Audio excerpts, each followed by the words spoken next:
So we've been shooting with the Sony A1 for a little while now, and my gosh, this is a great camera. I think you guys are really going to enjoy it. Let's jump right into it. Let's just go right into ergonomics. So shooting with it yesterday alone, I was photographing a model. You find that it's the same as the A9 series. You have the customization is amazing, just like the A9. You have different dials and buttons that you can use.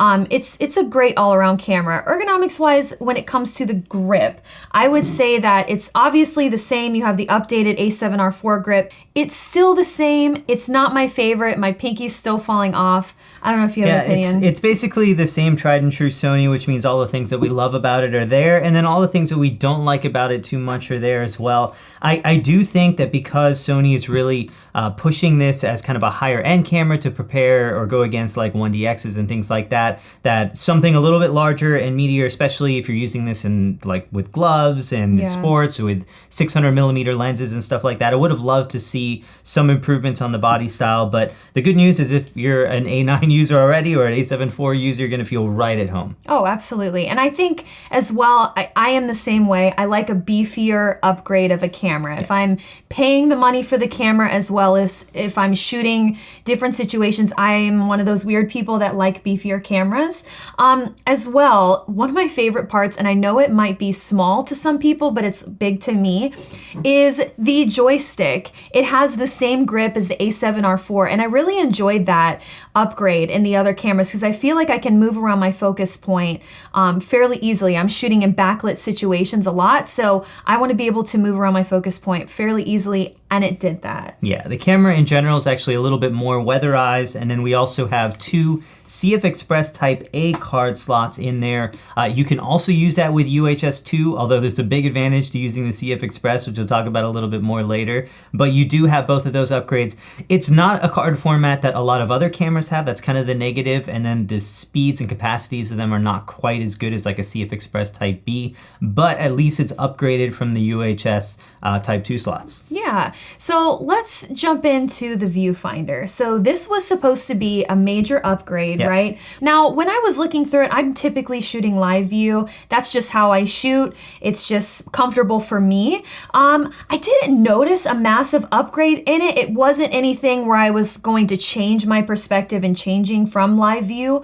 It was good. Again, I'm not, in any way disappointed with it. It just wasn't the massive upgrade. Right, so when we first saw it in the S3, which we're actually shooting with the S3 right now, but that viewfinder kind of felt out of place because that's mostly a movie camera. It feels way more at home here, over 9 million dots, 240 frame per second refresh rate, which is actually an upgrade from even the S3. So it is a top of the line viewfinder for sure. It just isn't that night and day difference that you would maybe expect it to be, but it's overall one of the best on the market. Absolutely, and Sony again is always pushing the market with the technology, and they did a great job. Yeah, now I wish I could say the same thing about the screen. The screen is probably one of the biggest hardware letdowns, especially from a company like Sony that just makes so many amazing touchscreens for their phones and TVs, and it just is lacking when it comes to resolution. It's a little bit smaller than some other cameras at just 3 inches. It also doesn't flip around, which is kind of a negative, which we'll talk about a little bit more as well. But yeah, overall, it just doesn't give us the kind of quality that you would see in a lot of other cameras, and especially for a camera in this kind of price range. It does have some improved functionality like touch autofocus and things like that. Yeah. Actually, the whole menu system has been upgraded, same as the S3 basically, but it's been upgraded with touch interface as well. So it kind of brings Sony a little bit more in line with their competitors, but still not quite leading the pack on that one. Absolutely. I think the menu system is so much better. And again, it's much more user-friendly. Yeah. I was always confused when it came to the menu system of the other previous cameras. It took a while to learn, and I think this is so much better. Sony did a great job. As well as, I want to touch on the screen. Yesterday shooting with it, I found that it is so much less laggy than the other cameras I'm shooting with, A7R4, any sort of past cameras with Sony. touch to focus was really, really good, and they did a great job. But yeah, I agree with you. It could have been a little bit more upgraded in resolution. Yeah, and obviously for video, we like the flip screen, but even for photos, when I was shooting the car, if you're going low to the ground and shooting vertically, there's just no way to see that screen. If you're shooting horizontally, it's not too bad. Over the head, you get just a little bit of flip down, but if you're shooting vertically, you have almost nothing. So one thing is I'm able to completely compose the shots vertically or horizontally just fine, but once I kind of switch it to vertical, it is so hard to actually compose that shot without laying on the ground. That's where I kind of wish I had that flip screen from the other cameras. So overall, some big hardware improvements overall. Still some weaknesses in a few areas though, just depending on how you use it. So the sensor itself is completely new. It's using the same technology as the A9 II, so you're basically getting that stacked CMOS sensor. What that means is that the sensor can actually read out so incredibly fast that you basically don't need a shutter anymore. So you can completely shoot it electronic shutter without basically any downsides as well. It's not the only camera that can shoot electronic shutter. Plenty of others do, but you usually have banding, you can have artifacting in there, and then you're also dealing with stuff like rolling shutter. All right, so one of the new features, obviously, e-shutter, being able to shoot at 30 frames per second. The big question is if we're gonna get any kind of like banding or flicker on these. These are some lights that would probably give us some flicker, so I'm gonna try some higher shutter speeds and just make sure that I don't see any issues on that. I wasn't seeing any kind of banding or flicker issues at all, so it's not to say you'll never get any, but it seems to be incredibly well controlled. I think it's pretty dependable even in electronic shutter mode, and rolling shutter was almost non-existent in that I basically wasn't able to see it as well, which means we can get all of the benefits of having an electronic shutter. So zero shutter wear, which is amazing. I mean, if you're shooting a wedding, you shoot 5,000 images. All of that without any kind of shutter wear is amazing. If you're shooting sports, 10,000 actuations in a day, and you'll have absolutely no shutter wear. You also get blackout free shooting, so absolutely no frames being blocked, and that's a huge plus, especially if you're shooting something like sports. And overall, there's just some big benefits being able to shoot faster shutter speeds as well, up to 32,000th of a second on that. And then I guess the big one that we've talked about for a while is silent shutter. Yeah, obviously shutter mechanisms have gotten better over time in other camera systems as well. You know, obviously Sony had it in the beginning and now it's just gotten quiet. And I am, shooting newborns and weddings and those kinds of things, and I want to be less distracting. And I'm so thankful for that quietness. I feel like I can just photograph anywhere and not disturb anyone. Yeah, so it's great to have a full silent shutter, but yes, a lot of other camera systems have just gotten so quiet, even in mechanical shutter, that unless you're a couple feet away or less, you just really don't hear them. So while it's still a big advantage in certain circumstances, it just might not be quite as big of a deal to you depending on what kind of stuff that you shoot.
So when it comes to image quality, obviously we have a little bit of a lower megapixel count than an A7R4 and a higher megapixel count than an A9 II. And I believe it's a happy medium between these two cameras.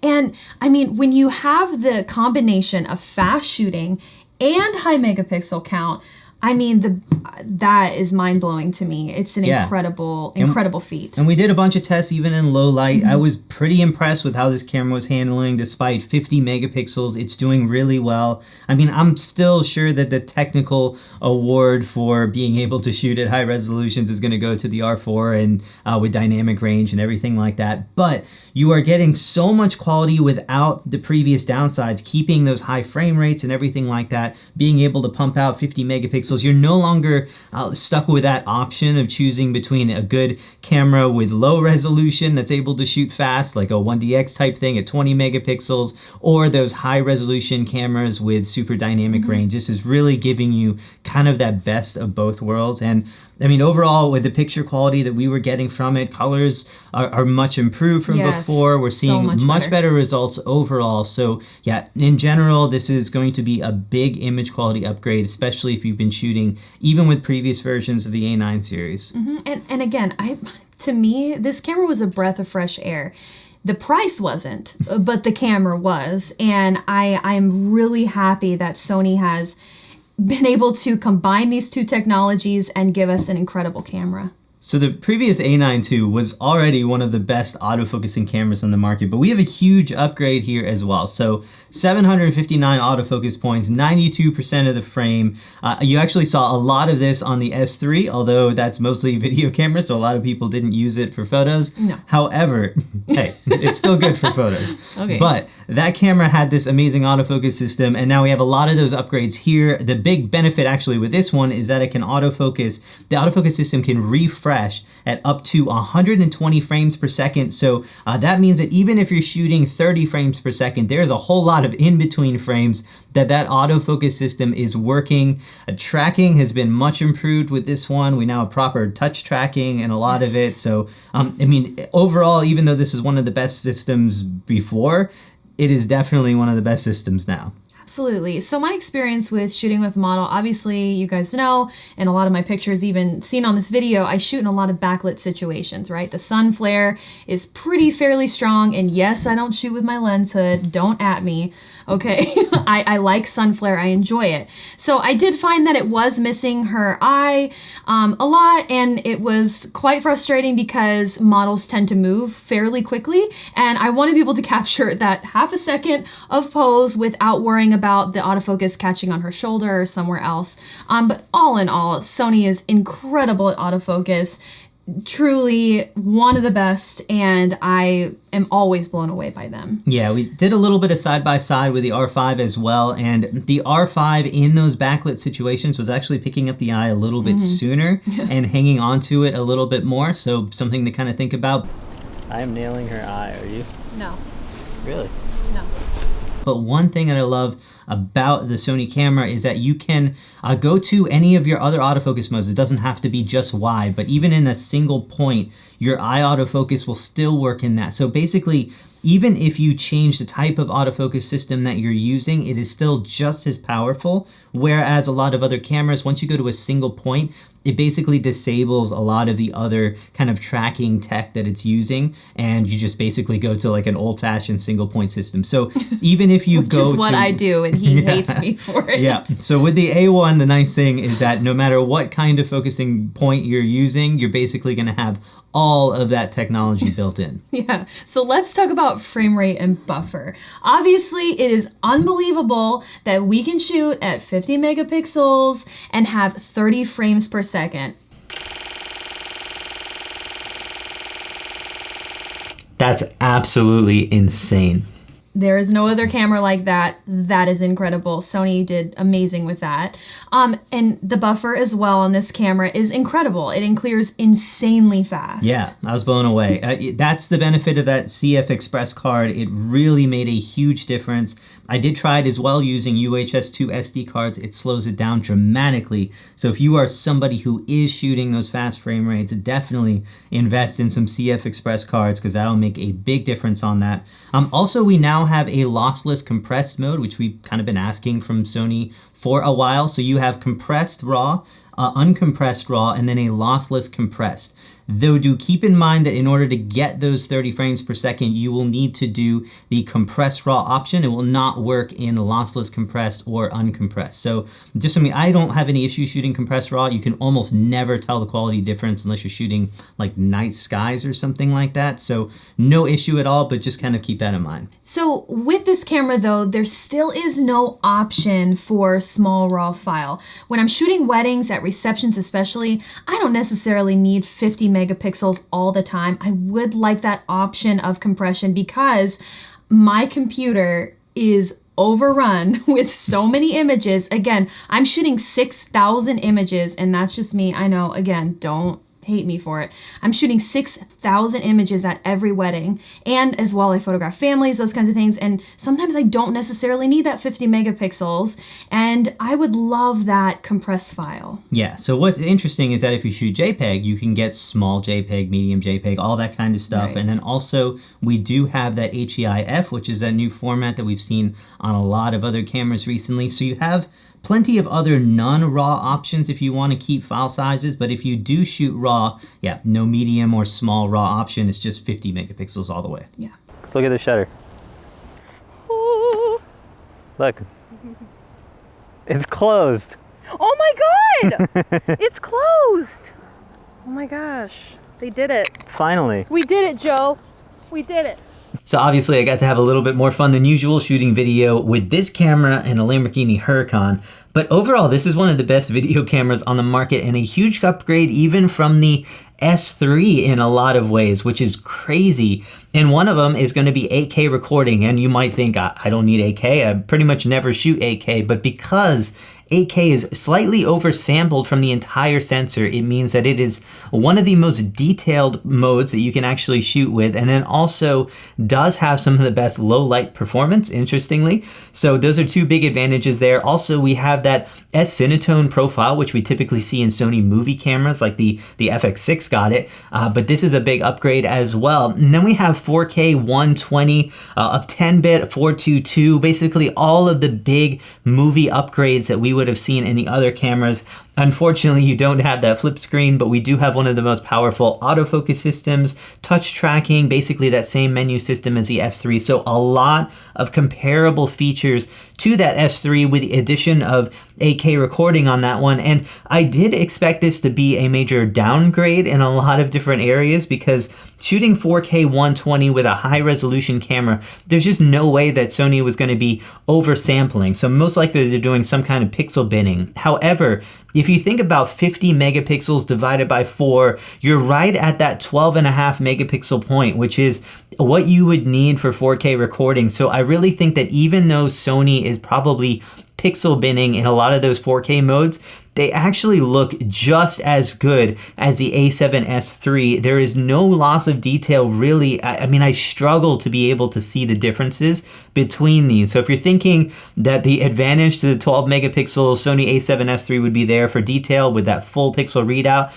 it really isn't. Also in low light, there is not a massive difference. I mean, up to 6400 ISO, I've struggled to tell the difference between them.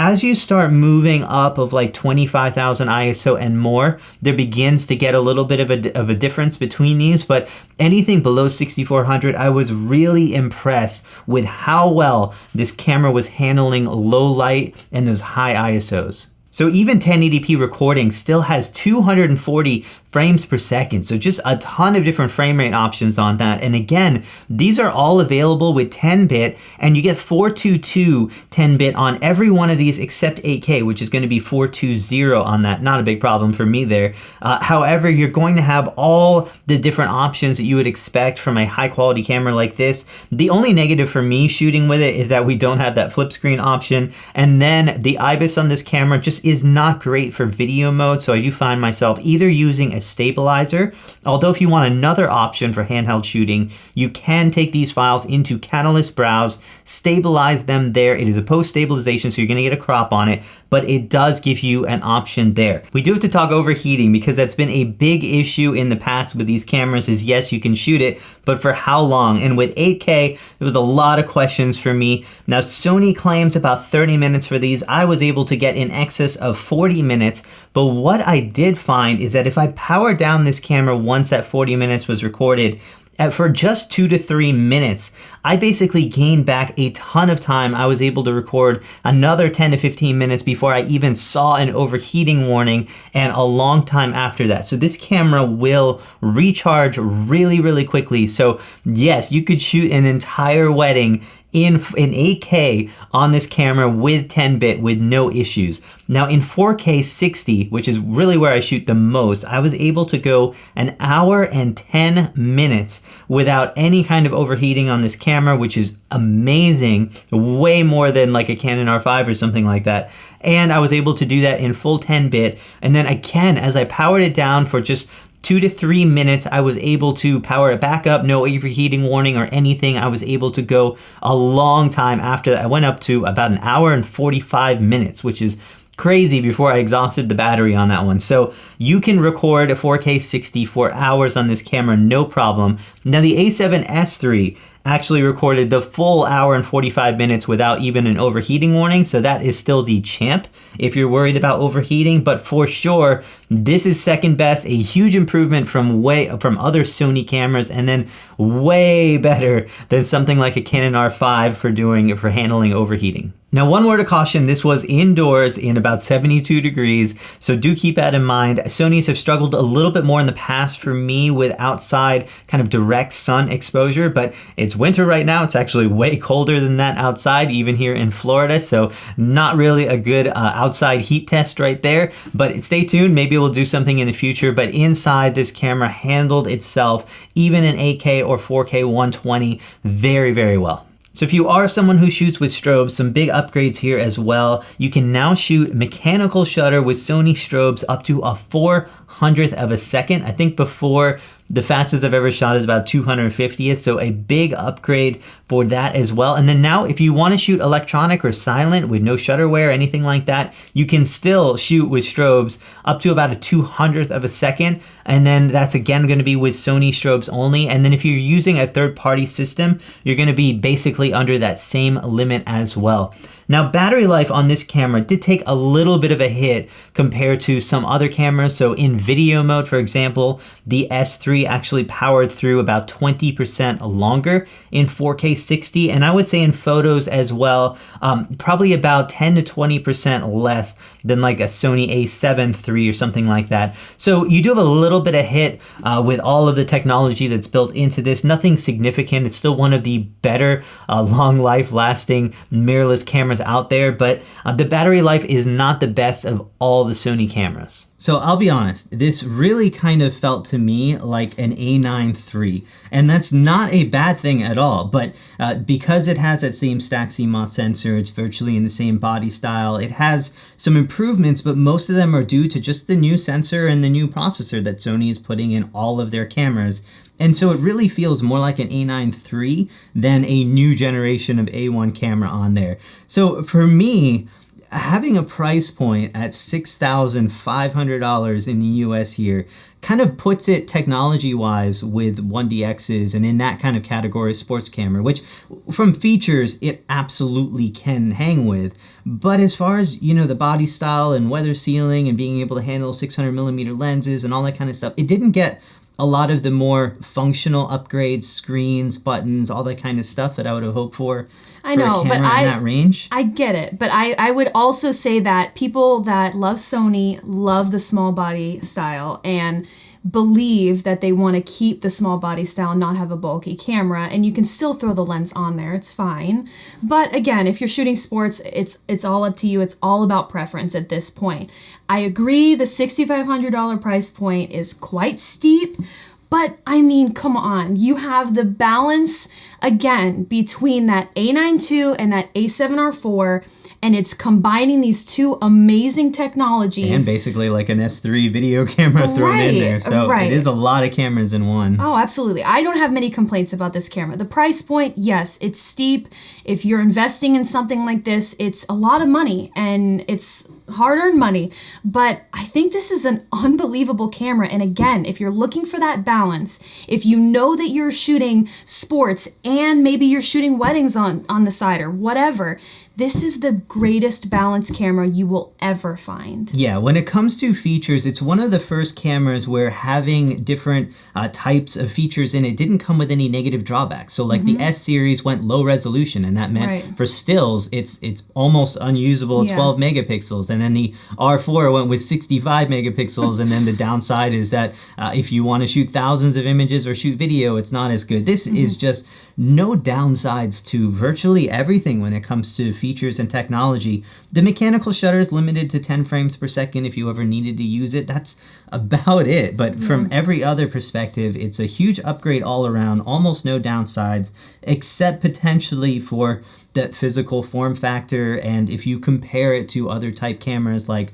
1DXs and Nikon D6s, and if that kind of photographer or videographer wants a different kind of camera. Absolutely. Again, it's all about preference at this point, but we love this camera. I think we came to a consensus where we can agree this camera is unbelievable, and for what you're getting, you are going to get an incredible camera. So if you guys have any questions, let us know. We're so excited about this camera. We really want to talk more about this camera, so please let us know what you guys think. Thanks for watching.